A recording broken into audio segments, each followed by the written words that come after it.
Yo, welcome everybody. It's your boy MM2K back with my first review. That is Uncharted 4, y'all. I'm about to drop something controversial on y'all because, as you know, this game has been given praise, accolades all over the place. So, let's see how it really stacks up. Here we go. A Thief's End was to represent the last installment in the Nathan Drake saga. Now, I've had the luxury of playing 3 of these experiences. That was Uncharted 1, Uncharted 2, and Uncharted 4. I skipped over 3. I might get to that in the future. But needless to say, the first title left me, though not wild, having a respect for what the series was trying to do. You know what I'm saying?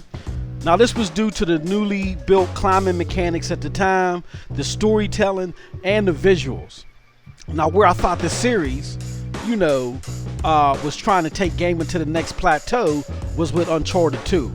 I don't know if you remember, but seeing that at E3 when Uncharted 2 was first released, man, it was like, wow, it was mind-blowing seeing those clips then. Now, after I got my hands on that game, though it was a good game overall, it did not reach BioShock status, as so many pundits hyped it up to be. And as you all may know, BioShock is where I set the pinnacle at for the last 2 generations. Now we have Uncharted 4. This is a game full of cinematic bells and whistles. From the earliest sequences, you can tell that the game will be full of high production value and top-notch voice acting. However, do these things always equate to fun? Well, let's see.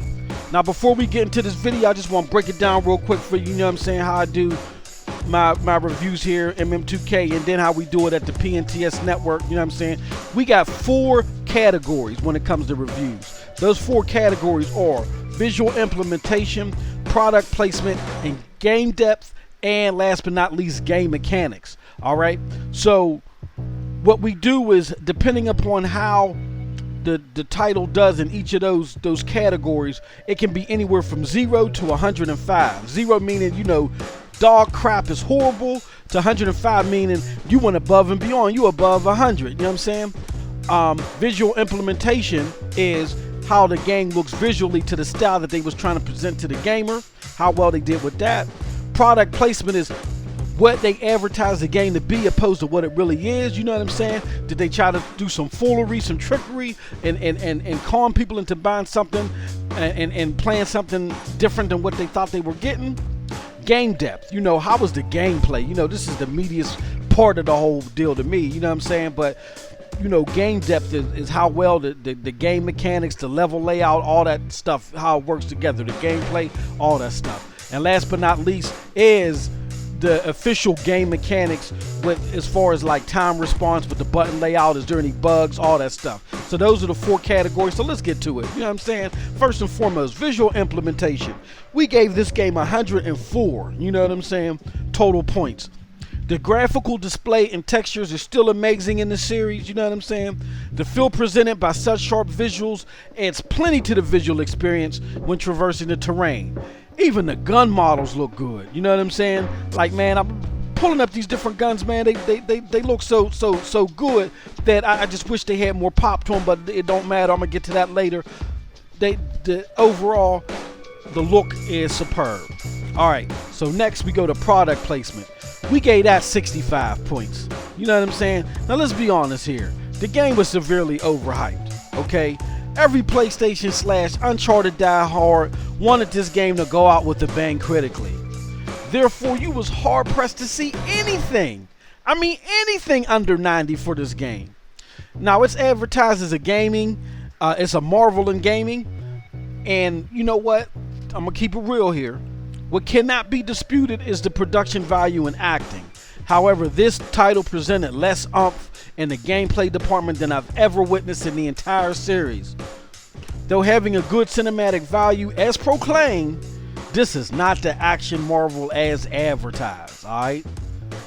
Next category, game depth. We gave that 70. The third person gameplay is tolerable. It's decent, it's alright, But Naughty Dog continues to fall short on capturing true fight sequences and the intensity attached to them, and that's due to the abysmal camera, man. The level layout, which is crud, in most cases, and the poor input response when in shootouts. The puzzles and the climbing mechanics was dumbed down even further, making the playthrough simply too easy and uninspiring. My man even behind me on a motorcycle couldn't get down with that, you know what I mean? Too much is still heavily relied on navigating Nathan Drake around the environment and simply enjoying the aesthetics of your surroundings. That's not good enough for me. I'm a hardcore gamer, you know what I mean? The gorgeous scenery is not enough. You quickly get the redundant feeling way too often, like, what's going on here, man? I feel like I'm trapped in a maze going around in circles. That's how redundant it feels. Now, to the novice fanboy, you know what I'm saying? To the novice and fanboy, my bad. The scaling will be enjoyable enough. But to the hardcore gamer like myself, it gets tiring fast. This is due to the lack of challenge. Alright. Now, my next point under game depth is actually something that I pulled from my Uncharted 2 review. Our Uncharted 2 review was a little bit more favorable, but I found this problem still within Uncharted 4. It just plagued the whole series. And it was so consistent that I had to pull it word for word from my Uncharted 2 review. So here it goes.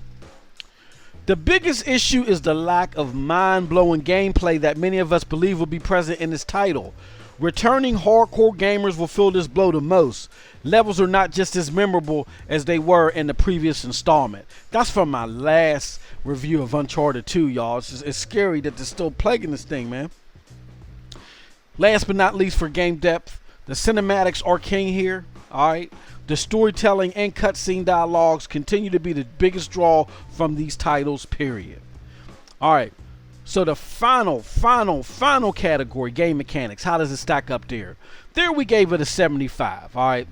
The movement and input response time is boggling. I'm gonna keep it real with you. It's extremely boggling. Now, the previous PlayStation, we get it, the previous PlayStation systems fell victim to this issue. This issue was embedded within the system itself. And what I'm talking about is the input response lag. There was a big time lag. But not this time around, man. The PS4 has a much better time response.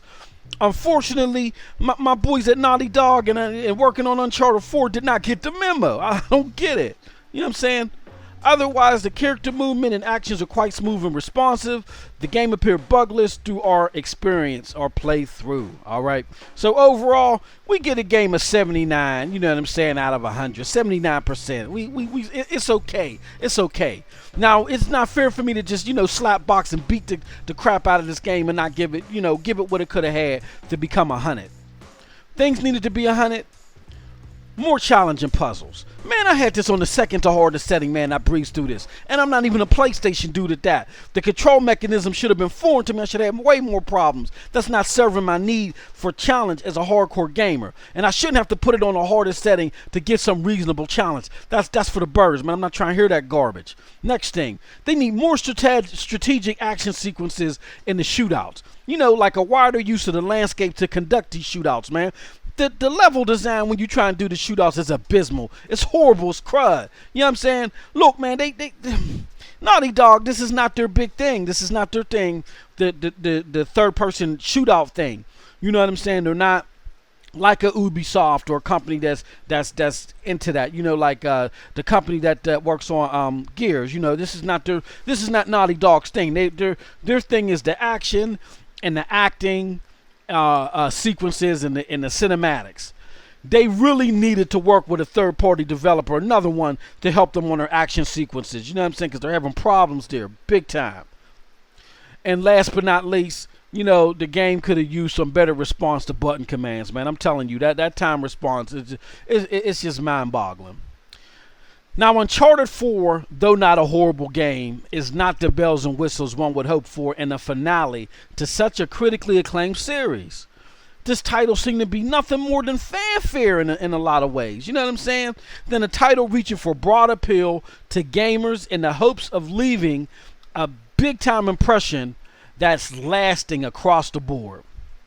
Unfortunately, once realizing that this game has over 20 chapters, I got that repetitive, lackluster challenge feeling all the way through, man. Like when I got to level 11, I was done, man. I was like, come on, man, this is enough. When is this thing going to end?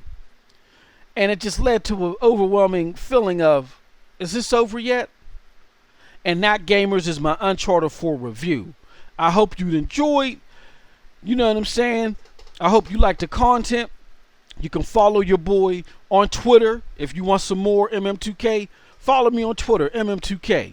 You know what I'm saying? You can find me that way. You can find me on YouTube at Mighty Most 2K. You already know that because you're sitting here watching the video. You can follow me on Xbox Live and Mixer via MOS 2000. You can follow me on Twitch, Mighty Most 2000. You know what I'm saying? Now, big ups to my families, the PNTS crew. You know what I'm saying? I rock with them. Right now, we rocking every Thursday with the Scram Punks Pilot Podcast. We're about to go live soon. We're going to do it simultaneously with the release of the Xbox One X. You know what I'm saying? So stay tuned with that. Go to pntsnetwork.com for more of that.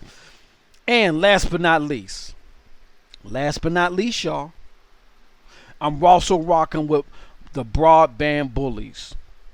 What was that I hear? You don't know who they are? You're bugging. Find out who they are. Go check out my man Next Gen 720, aka Zaire, on his Twitter feed, man. Check it out. And support the Patreon too, man. I think I got the Patreon link at the bottom here. Support that Patreon. All right, so I'm done. This is my review. This is MM2K. I hope you enjoy and you have a wonderful gaming day.